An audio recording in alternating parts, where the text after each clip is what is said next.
Hello students, welcome to online class BA second year. Students, आज हम अध्ययन करने जा रहे हैं वैश्वीकरण का।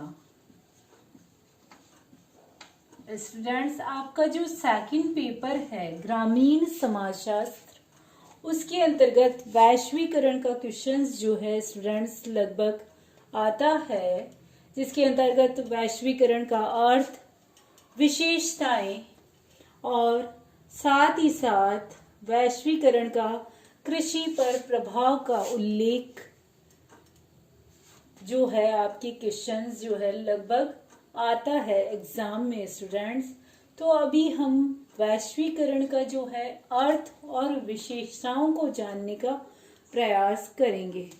स्टूडेंट्स, सिंपल वे में यदि हम कहें तो वैश्वीकरण जो है वो एक व्यापक एवं बहुलवादी प्रक्रिया है। कैसी प्रक्रिया है स्टूडेंट्स? व्यापक एवं बहुलवादी प्रक्रिया है जो कि विश्व के सभी देशों अथवा समाजों के सामाजिक संबंधों तथा उनकी अंतर्निर्भरता को बतलाने का प्रयास करती है। यानी विश्व के जो सभी देश हैं उनके बीच जो सामाजिक संबंध पाए जाते हैं या उनके बीच जो अंतर्निर्भरता पाई जाती है, उस अंतर्निर्भरता को ही सिंपल वे में वैश्वीकरण के नाम से संबोधित किया जाता है। या फिर यूं कह लीजिए स्टूडेंट्स, विश्व के विभिन्न समाजों में जो अन्योआश्रितता है, विश्व के जो विभिन्न समाज हैं उनमें अन्योआश्रितता या फिर अंतर्निर्भरता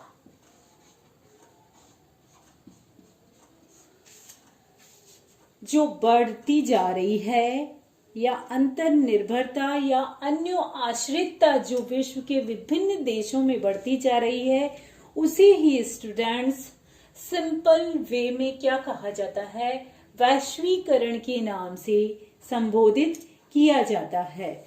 और इस अंतर्निर्भरता या फिर अन्योआश्रितता को यदि हमें गहनता से समझना है तो हमें वैश्वीकरण की अवधारणा का जो प्रयोग है वो करना होगा।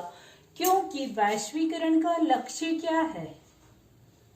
वैश्वीकरण का जो लक्ष्य है वो है वैश्वीकृत विश्व। क्या है स्टूडेंट्स? वैश्वीकृत विश्व यानी पूरे विश्व के समाजों को एक दूसरे में बांध कर रखने का कार्य जो है कौन सी अवधारणा या कौन सी प्रक्रिया के द्वारा किया जा सकता है? वैश्वीकरण के द्वारा किया जा सकता है। सर्वप्रथम जो वैश्वीकरण की अवधारणा है स्टूडेंट्स, उस वैश्वीकरण की अवधारणा का जो प्रतिपादन है, या फिर यूं कह लीजिए कि वैश्वीकरण की जो अवधारणा है उसको स्थापित करने का श्रेय जो है वो रॉबर्टसन को जाता है। किसको जाता है स्टूडेंट्स? रॉबर्टसन को। यानी रॉबर्टसन ने सन 1992 के अंतर्गत जो वैश्वीकरण की अवधारणा है, उस वैश्वीकरण की अवधारणा को सर्वप्रथम स्थापित करने का कार्य किसने किया स्टूडेंट्स? रॉबर्टसन ने किया। क्वेश्चन भी इंपॉर्टेंट है। वैश्वीकरण की अवधारणा को समाजशास्त्र में स्थापित करने का श्रेय किसको जाता है? रॉबर्टसन को जाता है। और रॉबर्टसन ने कब वैश्वीकरण की अवधारणा को स्थापित किया? सन 1992 के अंतर्गत। इसीलिए रॉबर्टसन को स्टूडेंट्स वैश्वीकरण का जनक भी कहा जाता है। क्या कहा जाता है स्टूडेंट्स? वैश्वीकरण के जनक के नाम से संबोधित किया जाता है। आगे इस अवधारणा को आगे बढ़ाने का कार्य जो किया है वो किया है मैल्कम वाटर्स ने। किसने किया है? मैल्कम वाटर्स ने। यानी इसके उत्तराधिकारी के रूप में रॉबर्टसन के उत्तराधिकारी के रूप में ये जो वैश्वीकरण की अवधारणा है उसको आगे बढ़ाने का कार्य जो है मैल्कम वॉटर्स ने किया है। तो इस प्रकार से जो वैश्वीकरण की अवधारणा है वो क्या हो गई स्टूडेंट्स, विश्व के विभिन्न देशों विभिन्न समाजों के बीच बढ़ती हुई अन्यों आश्रितता या बढ़ती हुई अंतर निर्भरता को समझने के लिए जिस अवधारणा का प्रयोग किया जाता है उसे क्या कहा जाता है, वैश्वीकरण के नाम से संबोधित किया जाता है।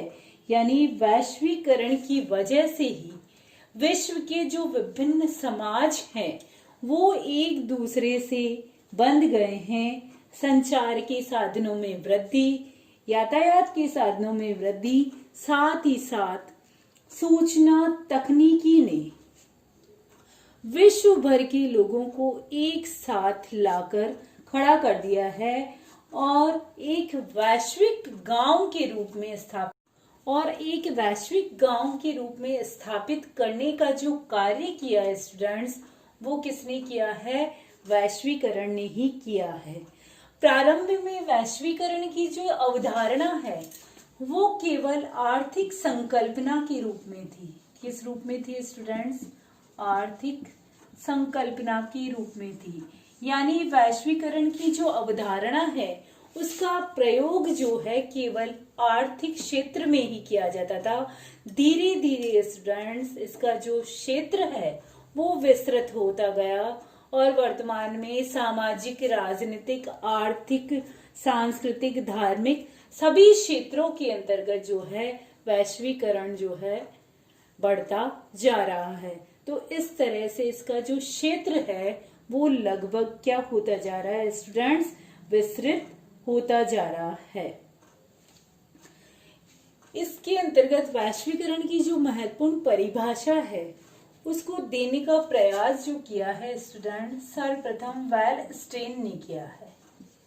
वेलस्टेन ने बहुत ही सिंपल तरीके से वैश्वीकरण की परिभाषा देने का प्रयास किया है और बताया है कि वैश्वीकरण वह प्रक्रिया है जिसका कारण पूंजीवाद का विस्तार और उसकी समृद्धि है।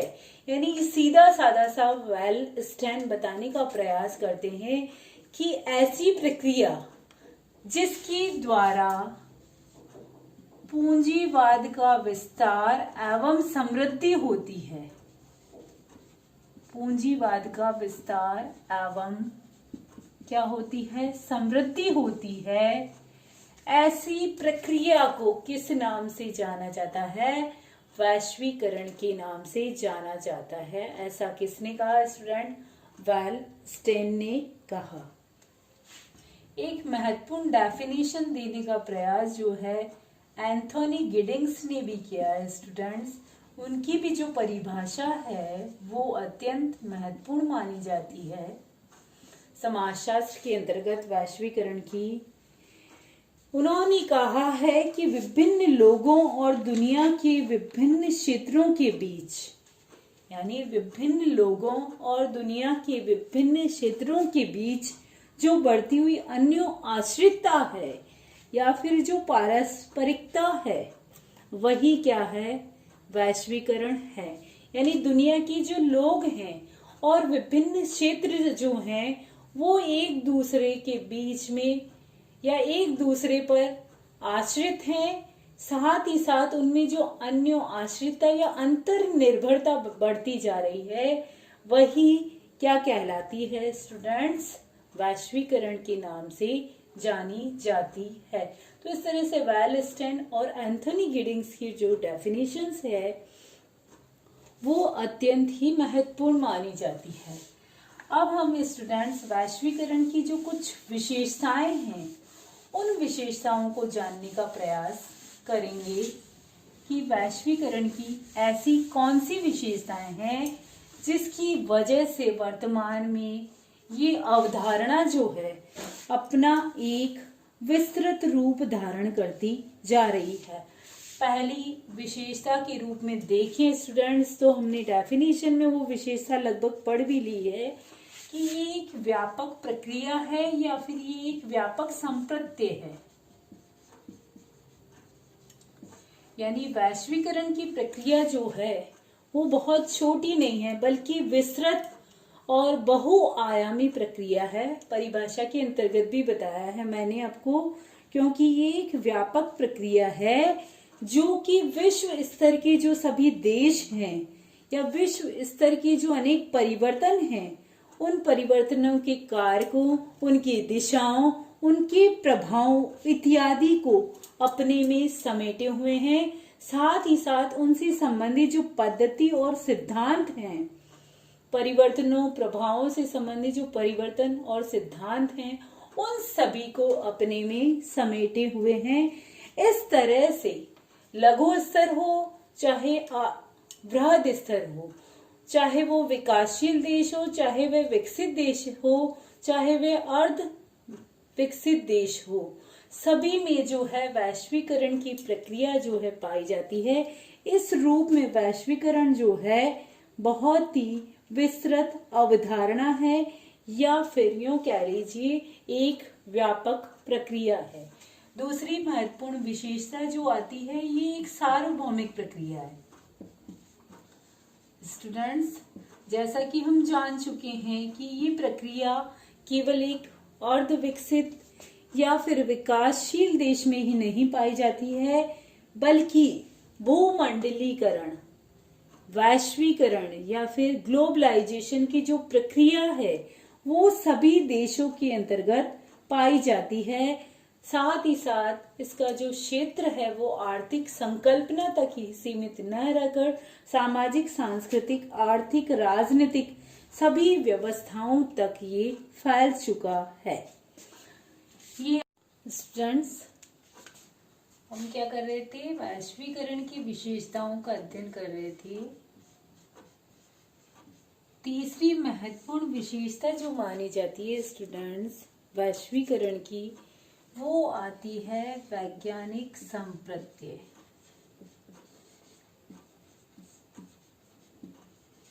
यानी वैश्वीकरण की जो अवधारणा है वो एक वैज्ञानिक संप्रत्यय के रूप में मानी जाती है। क्यों? क्योंकि इसके द्वारा किसी भी देश, राष्ट्र अथवा समाज में जो परिवर्तन घटित होते हैं, उन परिवर्तनों का अध्ययन जो है वो निष्पक्ष एवं वस्तुनिष्ठ रूप से किया जाता है। किस रूप में किया जाता है स्टूडेंट्स?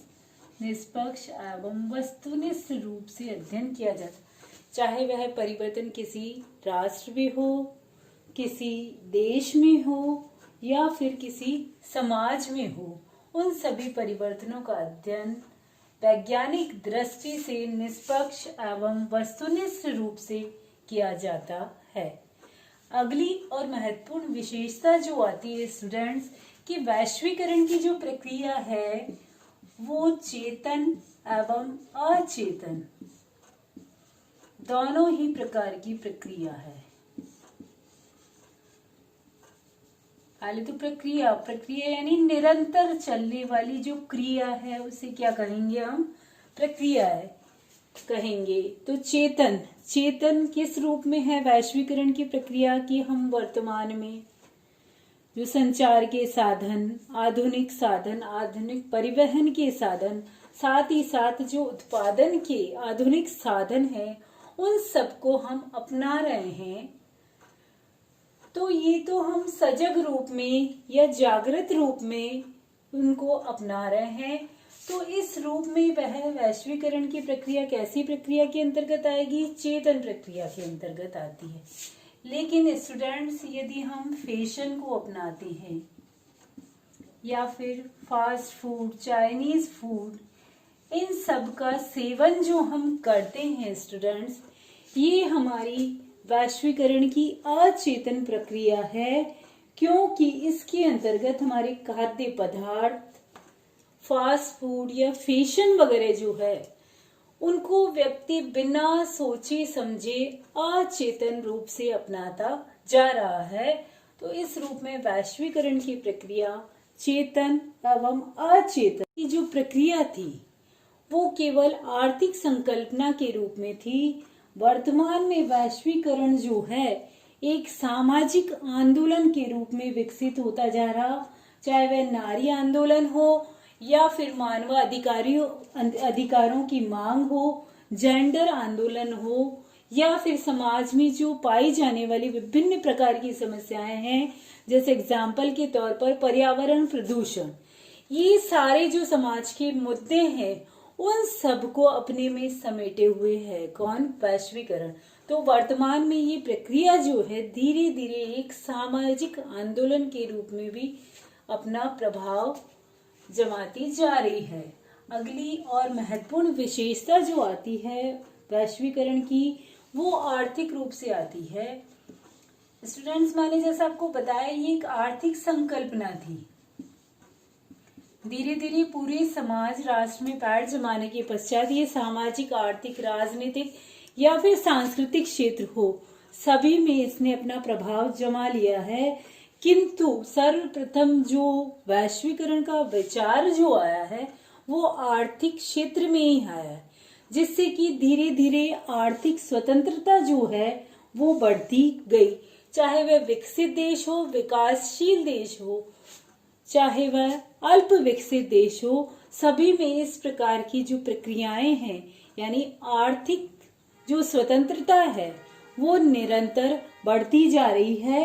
और धीरे धीरे आर्थिक स्वतंत्रता के साथ साथ जो हम देख रहे हैं विभिन्न प्रौद्योगिकीय परिवर्तन आ रहे हैं, वो प्रौद्योगिकीय परिवर्तन जो है वो भी वैश्वीकरण की एक प्रक्रिया के अंतर्गत ही है, क्योंकि प्रौद्योगिकीय परिवर्तन के द्वारा उत्पादन में वृद्धि, साथ ही साथ विनिमय, वितरण, उपभोग इत्यादि साधनों में जो वृद्धि होती जा रही है, उन सब का कारण क्या है? वैश्वीकरण ही माना जाता है। अंतिम और महत्वपूर्ण विशेषता जो आती है स्टूडेंट्स वैश्वीकरण की, वो आती है सांस्कृतिक।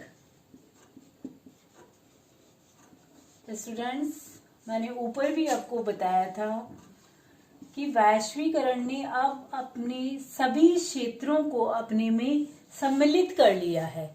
तो सांस्कृतिक क्षेत्र जो है वो सांस्कृतिक क्षेत्र भी इससे अछूता नहीं है, क्योंकि वैश्वीकरण की प्रक्रिया ने सांस्कृतिक क्षेत्र में भी अपने पैर जमाने प्रारंभ कर दिए हैं। साथ ही साथ वर्तमान में हम देखते हैं कंप्यूटर, टेलीफोन या फिर इंटरनेट जो है या संचार के बढ़ते हुए साधन जो है, इनकी वजह से विभिन्न देश और विभिन्न राष्ट्र जो है वो एक दूसरे के समीप आ गए हैं। क्योंकि इन साधनों के द्वारा वो एक दूसरे की संस्कृति को ग्रहण करते जा रहे हैं और धीरे धीरे विभिन्न देशों की जो संस्कृतियां हैं उनमें आपस में लेन देन होने के साथ साथ आदान प्रदान होने के साथ साथ उनमें आदान प्रदान के साथ साथ उसका जो क्षेत्र है वो भी विस्तृत होता जा रहा है। तो इस प्रकार से वैश्वीकरण की प्रक्रिया ने आर्थिक संकल्पना के साथ साथ सामाजिक, आर्थिक, राजनीतिक प्रक्रिया के रूप में अपने पैर जमाना स्टार्ट कर दिए हैं। साथ ही साथ ये पहले से विस्तृत रूप में हो गई है, या यूं कह लीजिए ये एक सार्वभौमिक प्रक्रिया के रूप में सभी समाजों, सभी देशों और सभी राष्ट्रों में पाई जाती है।